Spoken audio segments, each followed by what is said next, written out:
Hello and welcome to Byte.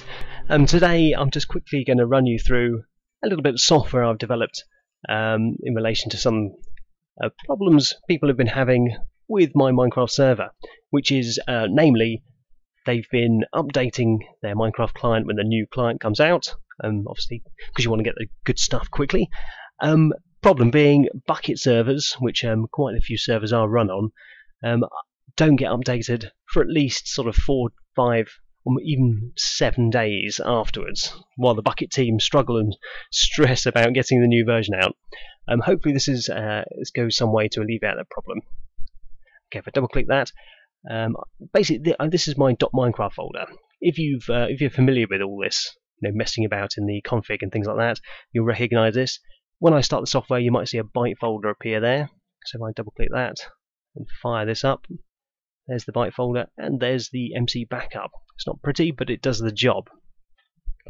Okay, basically it's divided into two halves. The original half was this one here, which is the Minecraft jar backup. I keep advising people perhaps to keep their previous jar, so if they need to go back on their old servers before they're updated, they can easily swap around. But obviously I can't supply them because you're not allowed to reproduce or supply any Mojang products. So if I want to update my server, I'm on 1.4.5 at the moment, so if I just for simplicity's sake do 1.4.5 and click backup, there it is, I've backed up my world. This is also very helpful if you are running a mod loader and you've put on say 7, 8 mods and you want to put on the 9th and it screws up the entire jar.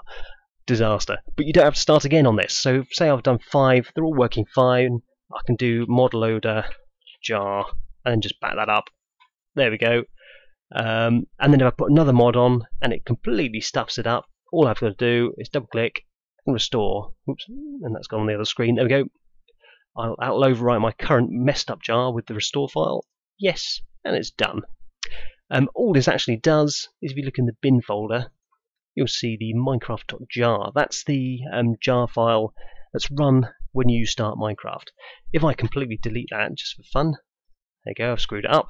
I've totally bodged up my jar file and I want to restore 1.4.5. So double click, it goes into there, restore jar, that will come up. Do you want to overwrite my current jar? Well, I've deleted it, so it doesn't matter. So if I say yes, and back it pops. There we are. Look at that. And I can restore from different versions, and then and different fixes. If I've broken it, I can always go back to a previous version. And that's basically that side. Now I can also mess about and just double click and delete that as well. There we go. Oop. Yes, goodbye. There we are. So you can manage and restore, back up and delete all the different jar files that you've done on this side. On the other side, this is a bit of a more recent add-on. If I go to my .minecraft and then saves, you should see the two maps I've got, my Legends of Endor map and the development version. See they're listed here, that's automatic.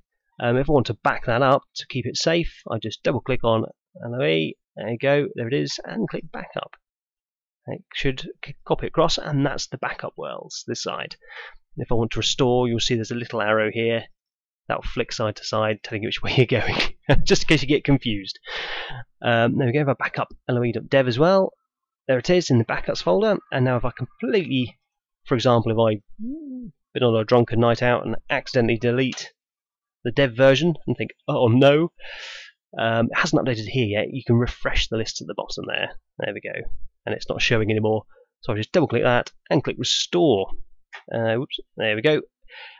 Just a word of caution, if the live world LOE dev exists, this will overwrite continue. So if I hadn't deleted that and I'm restoring this backup, it will delete the live file anyway. So I go yes, and back it pops with all the data in. Look at that. So you can actually save them all across here. If you want to export them as well later, instead of going to app data and messing around, you can use the two shortcuts here. So I can use backup worlds. There we are, there's all the backup worlds. And if I want to explore the live worlds, it goes to the live worlds. There we are. Just a quick note for all of those who are wondering what the hell I'm doing to your files while this is happening. The Byte folder here, if I go into there, you've got two folders under that. You've got saves and you've got worlds. Saves are these files. So if I just add in another backup and do backup, all it does is copy the jar file, rename it, and stick it in the saves folder. That's all that does.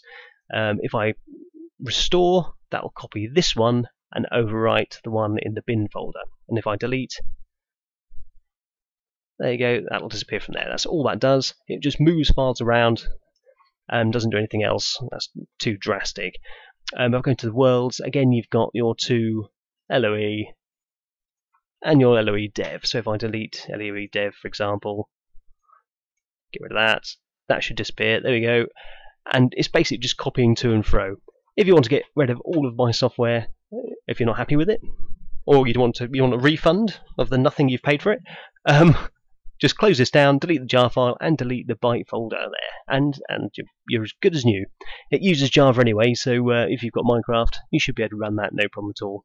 At the moment, it only works on Windows 7. I might port that onto something else if I get enough requests and if I've got enough time. Bear with me if you're on Apple or on a Mac. I haven't got a Mac, so if you want it on that, you'll have to test it for me. Okay, thanks so much for watching. Any feedback on this would be much appreciated. Send it to byte.org.uk. Thanks, see you later.